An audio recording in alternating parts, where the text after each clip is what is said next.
She's so pleasant. She lights up the room. It's good to see her. She walked in and said hi to everybody. We were like, hi, it's so good to see you. Please, put your hands together and welcome Miss Alaina Huffman!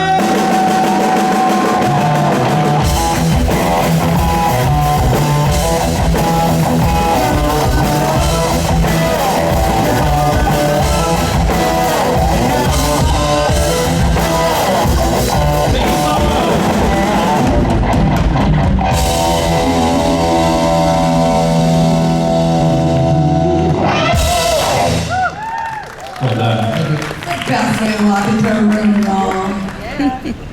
Thanks, guys. Yeah, of course. Hey, y'all. I get to see my girl.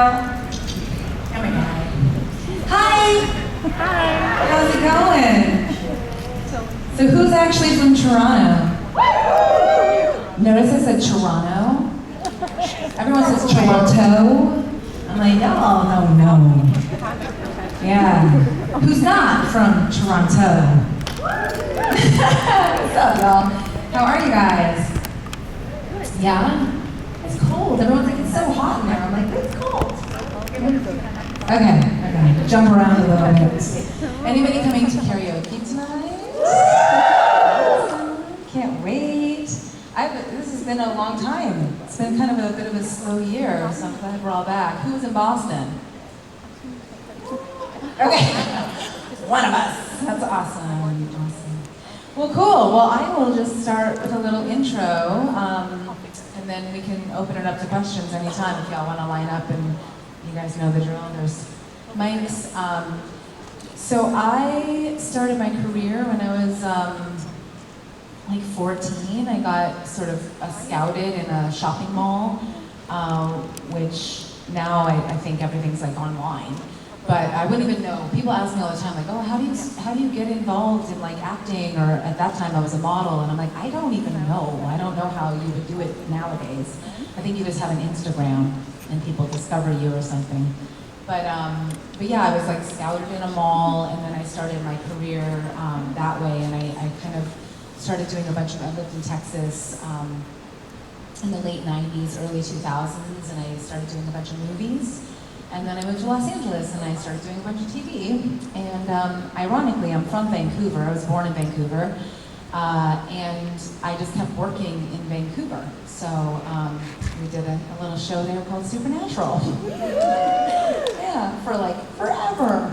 And I remember, I don't know, it's like 8 or 9 seasons, seasons 8 and 9 I was on.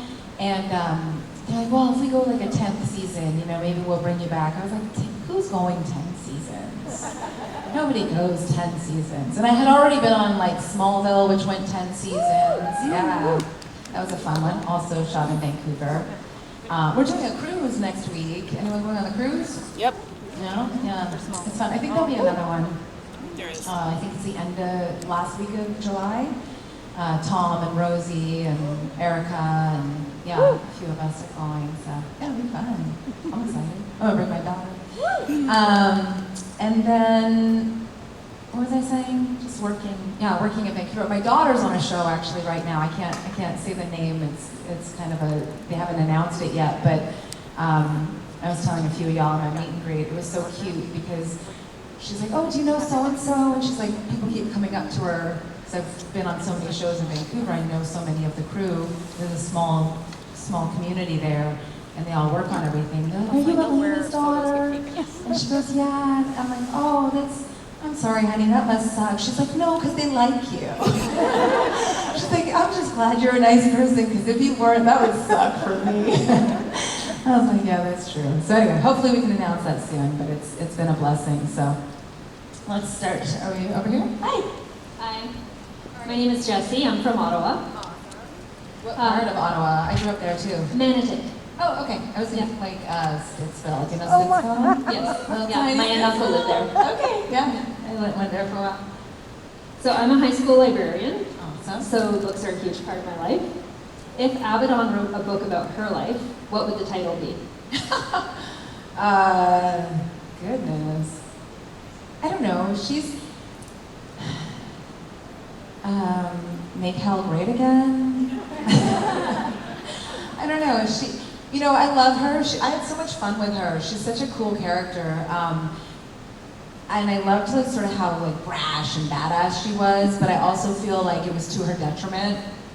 Like it could have been, I always say that I would have loved to explore the Josie storyline, and to me that was like a more compelling storyline, or not more compelling, but like something that could have been played with a little more long term. And I liked the idea of that because she had a motive, like she wanted to break the glass ceiling. And Adam Glass, who wrote this character, he was really great about communicating his intentions with the character. He named her after his daughter, Josephine, and he also was like, she wanted to sort of like get ahead in a world that she couldn't, you know, she was the first woman in the Men of Letters, and that's why she actually chose Abaddon, so to possess her. So I love that part of it. So I don't know what her tell-all book would be, but yeah, I'm just grateful for the character. Thank you. Yeah, thanks. Hello. Hi, I'm Bethany from Markham, which is just up the side of Toronto. But my question is, because you were on the 100, Yeah. what was so unique about doing that show compared to Supernatural? You know, The 100 is a really fun show, and I love that character too. Nikki, another like super cool, badass, you know, fun character. I'm really good friends with that cast as well. We have like ladies' luncheons all the time.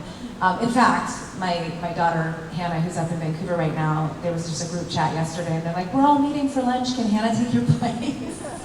I was like, "Sure." So she'll be taking my place in my 100 girl group. But I mean, it's a different show, different characters, but big ensemble cast, which is really nice. And they were so young too when that show started. I loved being a part of that show. We had a really good time. The writers were really great to work with, all the directors. Yeah, it was fun. Yeah. Thank you. Yeah, thanks. I wish it would have gone on longer, but Jason just wanted 100 episodes of 100. That was his goal from the very beginning, and that's what he did, so. Hi. Hi, I'm Georgia. I'm from New Brunswick. My question is, Abaddon, she chose the shirt that said, "The devil made me do it." What shirt do you think Josie would have chosen? Oh, that's interesting. I love that she changed. So the original scripted was that she was just going to take the shirt and put it over her dress. And Serge, who was our DP on the show, he actually was like, "No, I want her to have like a full cohesive uniform or outfit."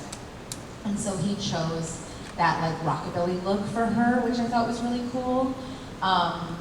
But sorry, your question was, what would she have chosen? I mean, I think she chose that. I think that was her her choice to again, she's, you know, this coming from the spirit realm into this 1950s, 60s sort of housewifey Josie character, and then to modern day. So I think she kind of like took on that role of being like, oh, let's like modern her up a little bit. But, yeah, but then kept the hair, which I thought was fun, and the like glam makeup. Thank you. Hi. Hi, I'm Jade. I was wondering, what was like your initial reaction when you got cast in Supernatural? So, forgive me because I've probably told these stories like a million times, but when I first got the audition for Supernatural, I was at the park with my kids, and it, you know, came in my inbox, and I was like, oh, that show is still on. And I had never seen it, and I had never auditioned for it. And so usually, when you go into a casting office, UDK is a casting office that casts the show. I've read for them plenty of times for other shows that they cast, but I'd never auditioned for Supernatural. And I actually had this revelation a while back, but I had just never auditioned for it. So 8 years into a series and I had never auditioned for it was very odd to me. Usually you would have gone in 3 or 4 times and then they decide, oh, actually she's perfect for this. But then I was like, oh, I was like pregnant for most of that 8 years. So, because I had 4 kids within that 8 years exactly, because Lincoln, my youngest, was a baby when I did Supernatural. And then also, I was on other shows. And also, I had just changed my hair to red. I had like a platinum blonde, and I had just dyed my hair red like 6 months before that, right before I had Lincoln. And I think he was 3 or 4 months old when I first auditioned for the show. So, so I was like, oh, maybe I never auditioned for it because I didn't have red hair. Or maybe they just liked me now because I had red hair because they love redheads on this show. But then I was reading the audition scene. There was only 2 pages.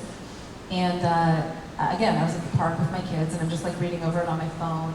And my first episode that y'all see me in, I get shot in the face, stabbed in the back, and my head chopped off. And that was my audition scene.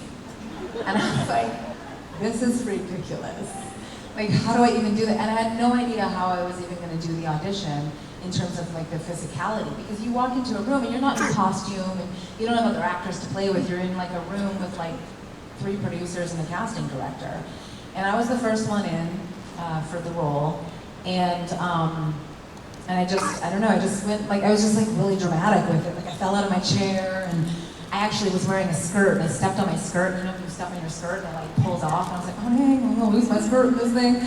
And, but obviously it worked. I like played it off and it didn't come off. And at the end of the audition, Eric, the casting director, was like, wow, that was a really hard audition. I was like, thank you for noticing, because you read it on the page, you don't see it come to life. Like y'all see the finished product. It takes 200 people to put that together. And, you know, very talented artists in so many ways, everything from hair and makeup to wardrobe to set deck to performance. So, yeah, I was excited. I didn't know, I just thought it was 1 episode, and when they brought me back, I loved the path that they took. Again, I think it would have been really cool after the Abaddon experience to maybe experience Josie, but I'm just grateful. I don't know, to be on a show that has, you know, this level of engagement is such a blessing, and I'm grateful to be a part of it. Thank you. Yeah, thanks. Hi. Hi, my name's Bria. I also grew up in Toronto. So my question is, Supernatural has a lot of wonderfully powerful and badass women. And coming into the show later, what choices did you make for your character to help her stand out in her badassery? Oh gosh, I always say, like, I don't take any credit for her. So my process for developing a character, or for,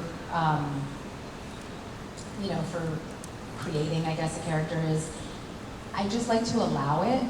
I just, if I were to have a process, I'm not sure I'd even call it a process. I just kind of like try to stay open to what comes. And usually, especially in television, the greatest thing about television is you kind of develop the character in a throuple. It's the writers with the actor with the character, and then of course the entire team that like fills in all the creative aspects of it. So I feel like as you show up in a character, it inspires the writing, and then the writing inspires the character, and the character inspires the actor, and sort of you have this ongoing relationship. And with Abaddon, she just kind of became. I don't know. I just felt, it's one of those things. I knew right when I got the audition. I was like, oh no, this works for me. And you kind of know. There's very few of those in my career that I'm like, oh, that's my job. You know, not necessarily that's my job. It's a character that I really resonate with, and it would make sense. And I've heard the casting process. I've heard casting directors say, you know, casting an actor in a character is kind of like falling in love. Like you can have a list and you can have ideas and, you know, non-negotiables and whatever, and then someone comes in and just kind of is. And you're like, I didn't know. And then you know, or like buying a house. You know, you look at like 1,000 houses, you're like, I can make this one work. And then you find your house and you're like, oh, that's why it took so long, because this is my house. So I don't know, I think she just kind of had all those elements. And again, I'm so grateful, like, to me, a big part of my process is the team that they surround you with. And I think the hair and makeup team did an amazing job, the wardrobe team, props, again, set deck.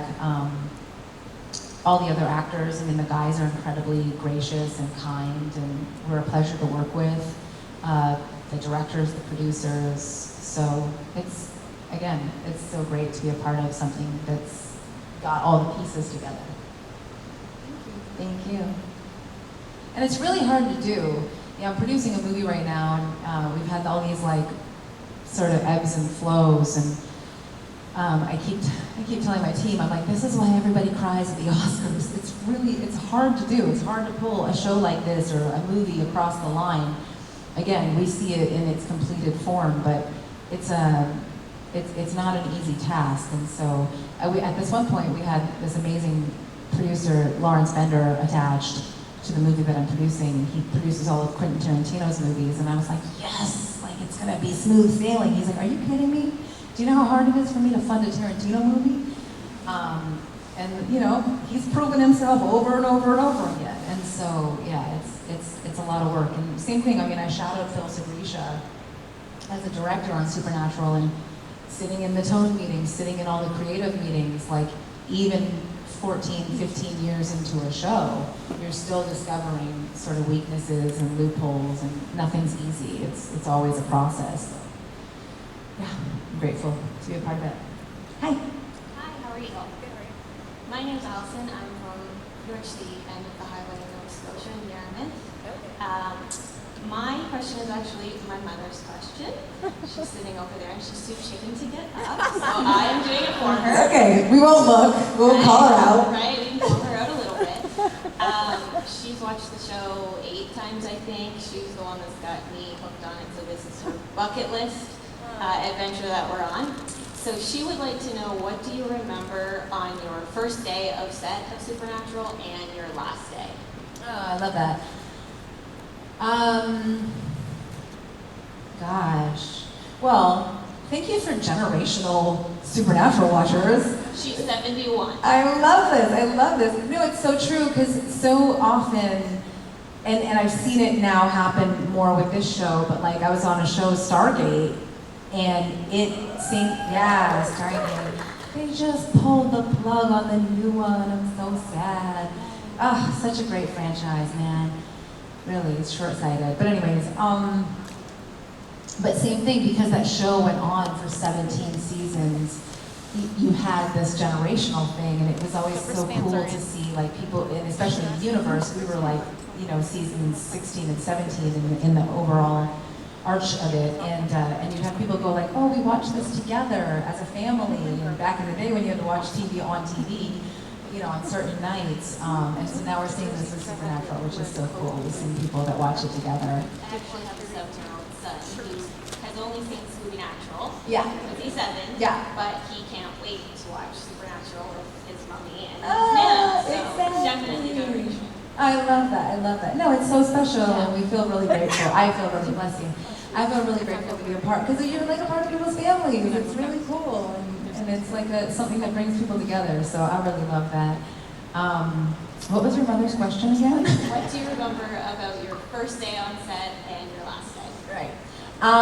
The first day, so like I said, my youngest son was a baby when we started, and so I traveled whenever my kids were little. They all grew up in like a trailer. I've always had like high chairs and cars for, you know, what do they call them? Playpen, yeah, whatever, baby stuff in my trailer. And so he came with me because I think I was nursing him still, and my friend was craft service on the show. The little things that like make actors happy is like, yes, the person I love is making food for us. And so Kelly Fry is a good friend of mine. I've done several shows with her, and so I spent many times like with Lincoln in her trailer, and she made us cookies. And that just kind of made me happy. I don't know. And then my last day on set, I don't remember. You kind of never know when it's going to be your last day, because especially on Supernatural, because I think I died a bunch on that show, and you really don't know if it's going to be your last day or not, unless it's the last day of a series. Like I remember my last day of Riverdale because that was the last day. Oh, I remember my last day of The 100 because it was during COVID, and we were shooting in the forest. Sorry, this is a little tangent. we were shooting in the forest, and none of us had cell phone reception. And we had heard about this thing maybe called the coronavirus, but nobody knew what it was. And I lived in Washington, but we were shooting in Vancouver, so I'd drive across the border. And we all got off work, and they were like, we're gonna shoot tomorrow. This was a Friday. And they're like, we're gonna shoot tomorrow because we might be like closing things down for a couple of days, starting on Monday. And I was like, oh, okay. And they're like, you should be careful because they might close the border. And I was like, oh, maybe. And I was dating this guy that lived in Vancouver, and he was gonna come over. And I was like, I don't know, you might get stuck here. He goes, well, ask when you get to the border. So I get to the border. I was like, hey, are you guys gonna like shut down the border? And he goes, let me tell you something. This border's only been shut down one time, and that was 1 hour between JFK and Lyndon B. Johnson, or whoever the president was, they had to swear in. And he's like, this border will never close. 2 years later, yeah, so I remember the last day of 100, for sure.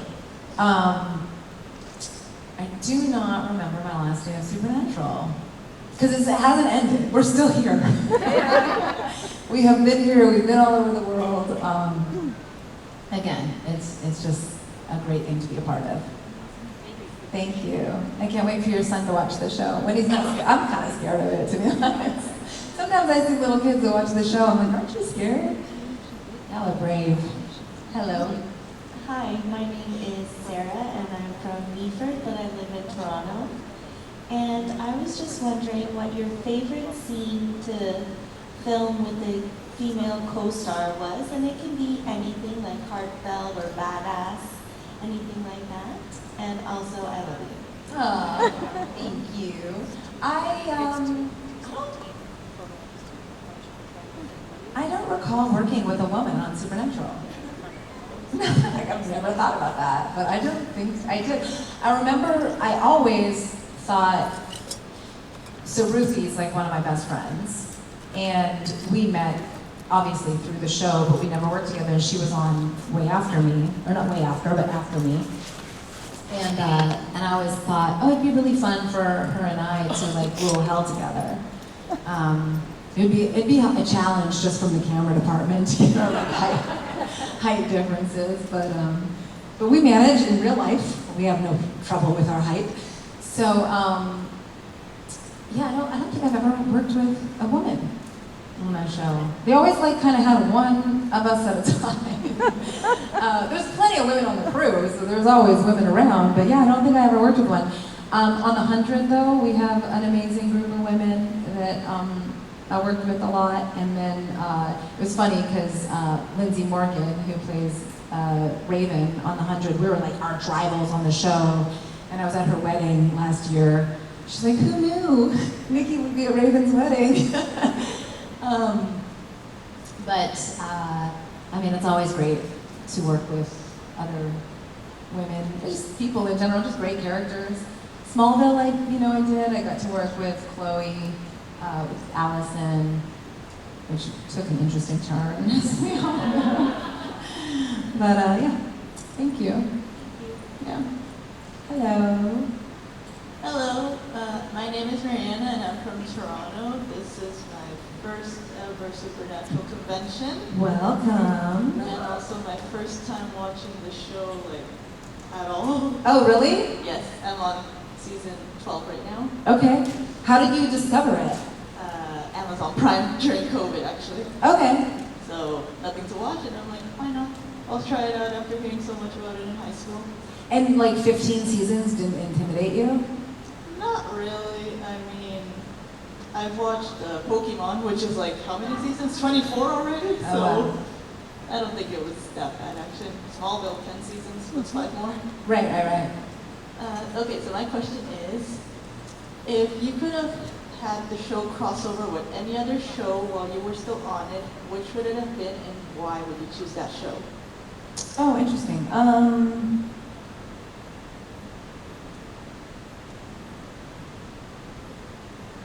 Did they do any crossovers with other CW shows, like the DC verse did? Like they did all the what do you call it? The Arrowverse? Well, the Arrowverse, but also like like Supergirl, Flash. Didn't they all cross over at some point? Yeah, that's the Arrowverse. Oh, that's the Arrowverse. Okay. Did Supernatural ever do that? Other than Scooby Natural, I Just- don't know if they put Okay. it under crossovers. Yeah, but nothing else that was on CW. Huh. I don't know.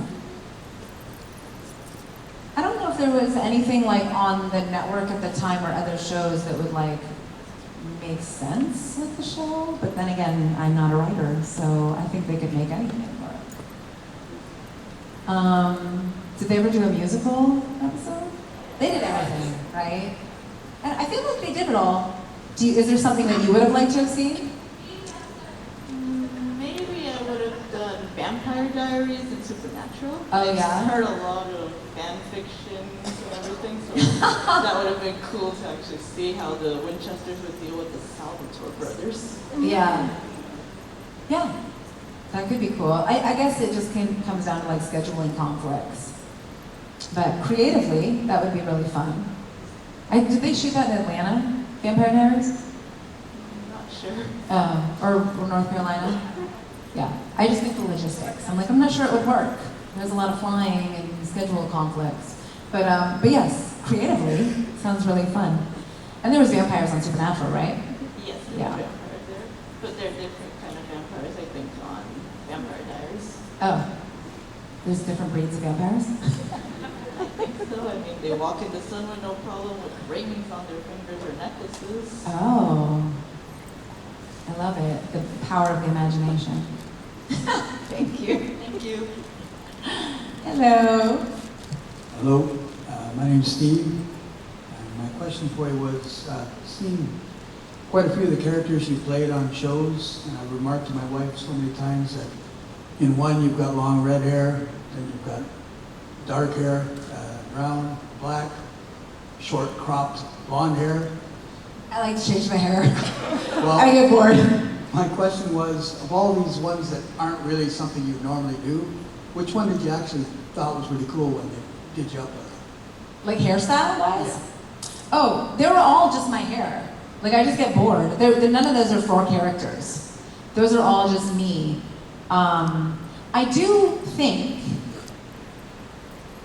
that when I have a different hairstyle, it inspires maybe casting to see me in a different way. So I maybe get attention for a character that I wouldn't have gotten with whatever. I tend to make like really bold, like my hair's really long right now and kind of basic, but I'm kind of enjoying it. But whenever I get a little antsy, which I kind of am now, I'm like, ooh, I'm gonna like shape it. And then I don't know, and then my team is like, oh, now I have to like remarket you. I'm like, I know, but I'm a whole new person. My ex-boyfriend, we would go to the gym together. We went to this private gym in New York, and I think I changed my hair like 3 times in the time we dated. And there's this other guy, and he's like, I was like, he's always like, you always change your hair. I'm like, you always get like a new girl with me. I'm a whole new character. Yeah, so I don't know. I feel like hair is really is such an interesting, like men have facial hair, and that can change your character a lot. But I do feel like hair influences characters. But again, for me, it was always just like a personal choice, and it kind of blended into whatever character I ended up booking at the time because of it. Well, you could shave your head right now and you'd still be gorgeous. Thank you. It's fun. I don't know, I get bored. I live in Texas and it's hot, so I might just do that. I don't know. And then I also like hats and wigs, and I don't know, I like to switch things up. Hello. Hello, my name is Sarah, and my question was around Canadian music. I think we have a really great selection of Canadian music that maybe isn't known outside of Canada, and I wondered if you had someone, an artist or a band that you suggest to people.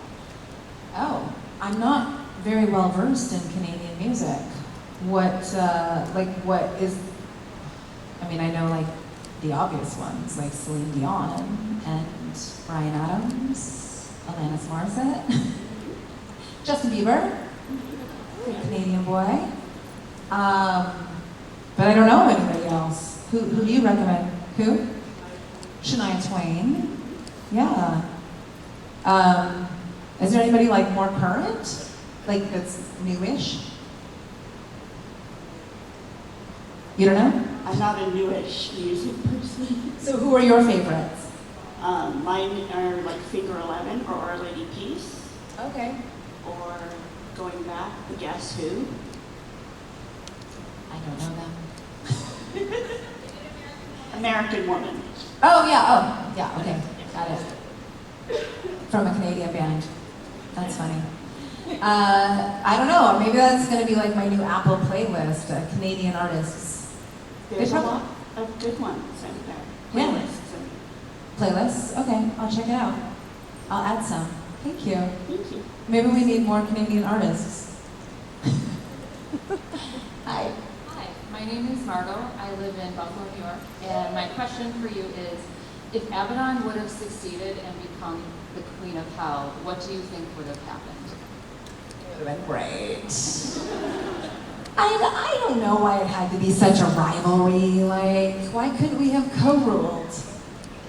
I don't know what would have happened, to be honest. Like, what do you think? What would have? How do you think the series would have? Because like Crowley made a lot of deals, right? Which was Abaddon's like biggest gripe about him. I think the minutia of being queen would have really annoyed her. Like, she seemed like she wanted the power, right? But like all of the minutia that Crowley had to deal with, I don't think that she would have tolerated a lot of that. Yeah, she's not very diplomatic. She would have ruled with an iron fist. Yeah, probably this show would have ended because she would have like just killed everybody. They were like, we can't do this. We have no jobs now.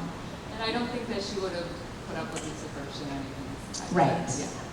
Well, so it's interesting from a character perspective because again, this is where the Josie storyline was appealing to me. Is as great and fun as it is to play a bad guy, if you're just bad and you have no moral conscience, like there's no humanity there. So it's not relatable. So it becomes very like one layer and one level. And if there's no stakes and there's nothing that you lose and you don't care about anything, then it's not a relatable relationship to an audience. So we saw Crowley come to the brink of humanity, right? And I think then it just kind of adds empathy and it adds all the human elements that are more entertaining.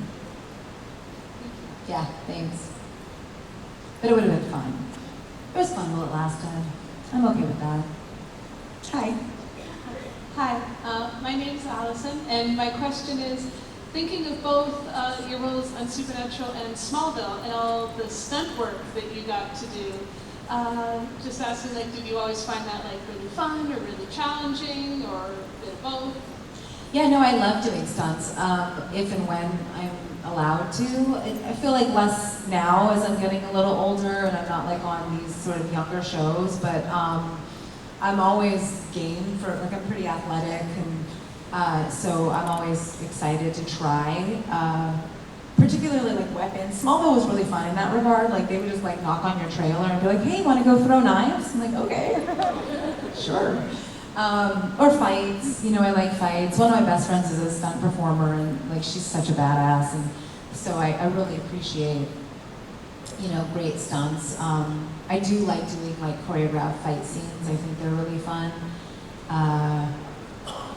But in terms of like maybe things like wire work, I'll always try whatever they will let me. Sometimes it's an insurance thing, you can't do it, you know, you're not insured for it, or we don't have the time. Like they don't have 7 takes to give me to get it right and make it look good. They have, you know, 2, so I'll start it and the stunt performer will do most of it and then I finish it, kind of thing. So it kind of just really depends on the circumstances. But yeah, I think it's great, and I love when they write stunts, especially for, you know, ass-kicking women. Thank you. Hello. Hi, my question is, if Diana ever were to meet Abaddon, how do you think they'd interact? Who's Diana? Lance from Smallville. Sorry, I was like, who's that? I feel like she'd be scared of her, but I think the Black Canary could take her. Because Black Canary has powers, and I mean, she's a cool character. Like, I really love that she has had more, Black Canary had more like screen time, and because she's got this really rich history in comic books, and there's so much mythology to pull from for her.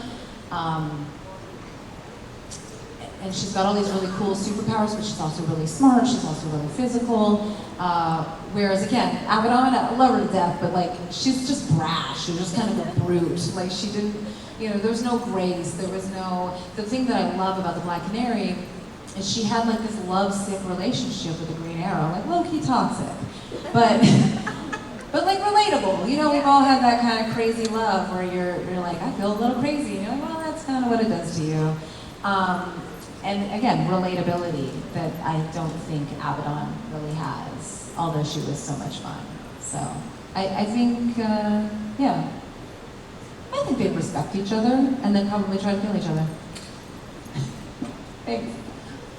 Hello. Hi, how are you? Good, how are you? Pretty good.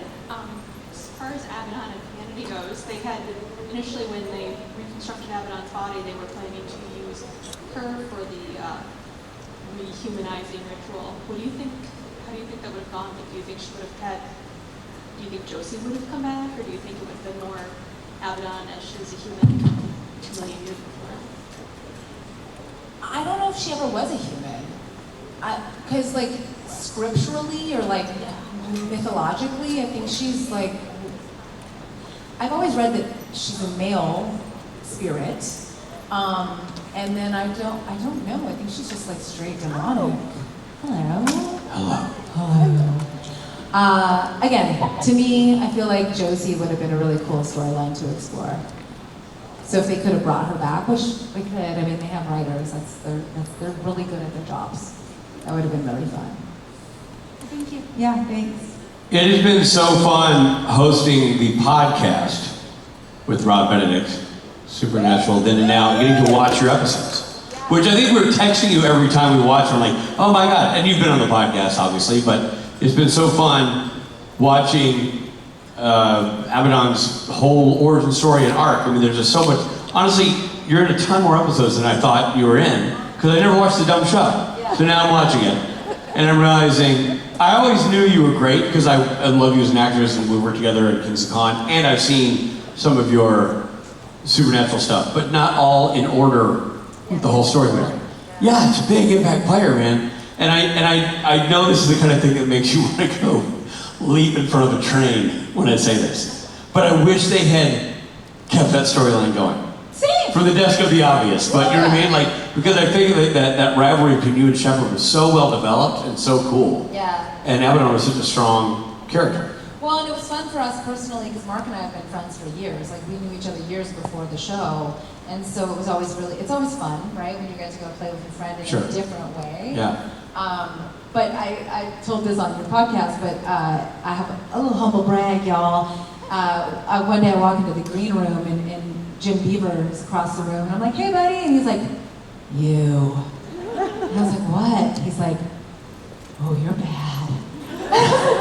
What happened? He's like, I just started watching the show. And I was like, oh really? He's like, and I just got to you. And I was like, oh. And he's like, I like it. It's like, I won. That Jim Beaver, once you won the beef, you won it all. I had arrived. I was like, okay, I'm done. You have arrived. Ladies and gentlemen, that right there, Alaina Huffman.